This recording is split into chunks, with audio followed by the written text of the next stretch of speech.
Chapitre 6 Dévastation à domicile et reconstruction en exil. Le 31 mars 1959, vers 15 heures, heure indienne, mon groupe est entré dans le village frontalier de Kanzaman, près de Tawang. Dès que j'ai posé le pied en Inde, j'ai ressenti un immense soulagement. Notre groupe d'environ 80 personnes, exténuées par les épreuves d'un voyage pénible, a dû constituer un spectacle pitoyable pour la poignée de gardes-frontières indiens. Mais cela n'avait aucune importance. Ma mère elle-même a déclaré que nous n'avions plus besoin d'avoir peur des Chinois et que nous pouvions enfin dire ce que nous pensions. De toute évidence, elle aussi avait porté ce fardeau. Peser en permanence chaque mot et chaque geste. Nous avons reçu un accueil extrêmement chaleureux de la part des gens du cru et un télégramme cordial du Premier ministre Nehru. Mes collègues et moi-même vous souhaitons la bienvenue et vous envoyons nos salutations après que vous êtes arrivés sains et saufs en Inde. Nous serons heureux de mettre à votre disposition les installations nécessaires à votre résidence en Inde, ainsi qu'à celle de votre famille et de votre entourage. Le peuple indien, qui vous porte une grande vénération, accordera sans aucun doute son respect traditionnel à votre personne. Mes salutations les plus cordiales, Nehru. C'est le village familier de P.N. Menon, un fonctionnaire du ministère des Affaires étrangères indien qui avait été en poste à la mission indienne de Lhasa, qui m'a officiellement reçu au nom du gouvernement indien.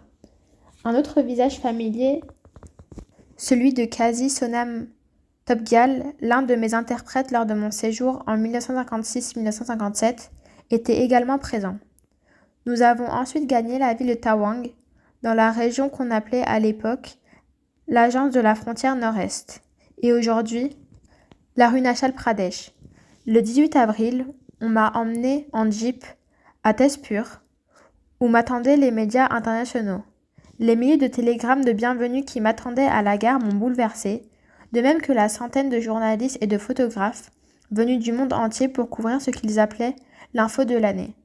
J'ai saisi l'occasion pour faire une déclaration précisant les circonstances exactes qui m'avaient conduit à fuir, le soulèvement populaire spontané à Lhasa, notre approche pacifique de longue date pour tenter de trouver un accord avec les communistes chinois, et annoncer que je me trouvais en Inde pour m'opposer à l'occupation de mon pays par la Chine communiste et lancer un appel aux pays libres dans le monde.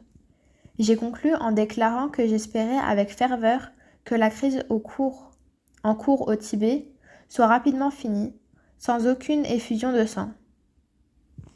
2 jours plus tard, Pékin a publié une déclaration affirmant que la prétendue déclaration du Dalai Lama est un document grossier dont le piètre raisonnement est plein de mensonges et de failles. Ensuite, Pékin a affirmé que j'avais été kidnappée par des rebelles de Lhasa.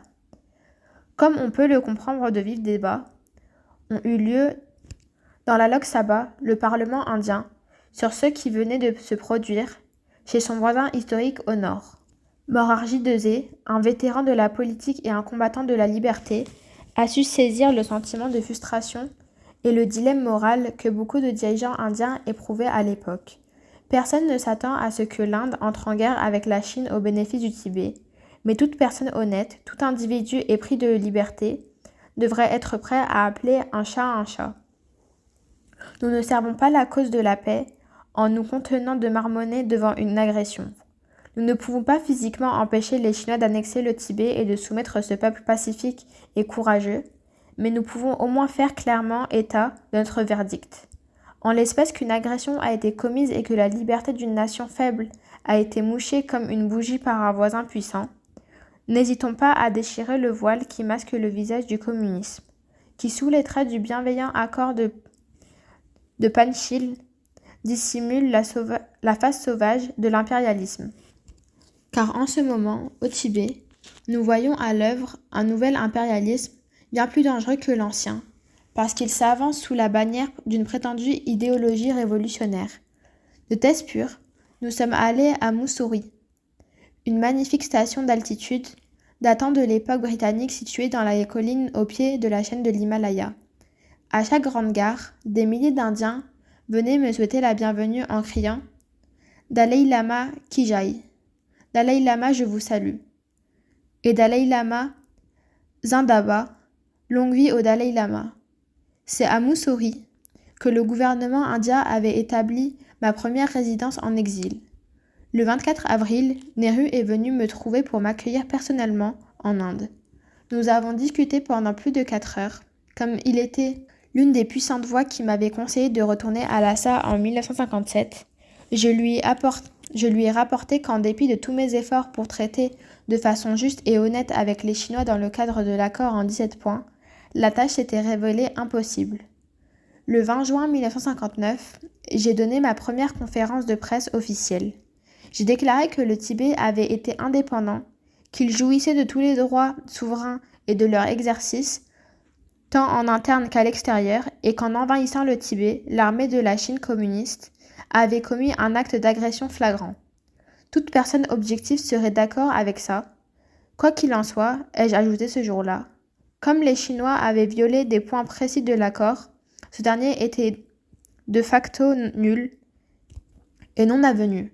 Si un traité entre deux parties est violé par l'une d'entre elles, l'autre a également le droit de le résilier, et il n'est donc plus applicable. J'ai ajouté que pour les Tibétains, où qu'ils soient, mes ministres et moi-même étions le gouvernement légitime du Tibet, où que nous soyons. À la suite de mon évasion, plusieurs milliers de Tibétains sont parvenus à me rejoindre en exil. Chez nous, au Tibet, l'oppression est devenue intolérable. Entendant les récits des nouveaux arrivants, face à la destruction de mon peuple et de tout pour ce quoi il vit, je me suis consacrée à la seule tâche que j'étais encore en mesure d'accomplir, rappeler au monde ce qui s'était produit et ce qui continuait de se produire au Tibet, et prendre soin des Tibétains qui s'étaient enfuis vers la liberté avec moi.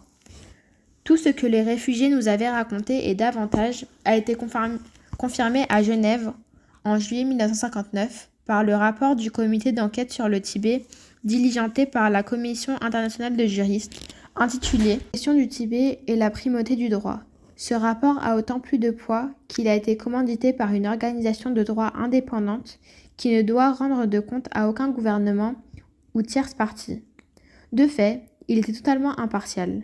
Le rapport concluait que les preuves recueillies établissent l'existence d'un cas de génocide dont est responsable la République populaire de Chine et que le génocide est le crime le plus grave qui soit connu contre le droit des gens. La Convention de 1948 pour la prévention et la répression du crime de génocide condamne les actes commis dans l'intention de détruire, ou tout ou en partie, un groupe national, ethnique, racial ou religieux. Dans un second rapport de la Commission internationale de juristes, publié en 1960, le Tibet et la République populaire de Chine, le comité considère comme établi que des actes de génocide ont été commis au Tibet dans l'esprit d'exterminer la population tibétaine en tant que groupe religieux et que ces actes peuvent être qualifiés de génocide en l'absence même d'une convention internationale spéciale.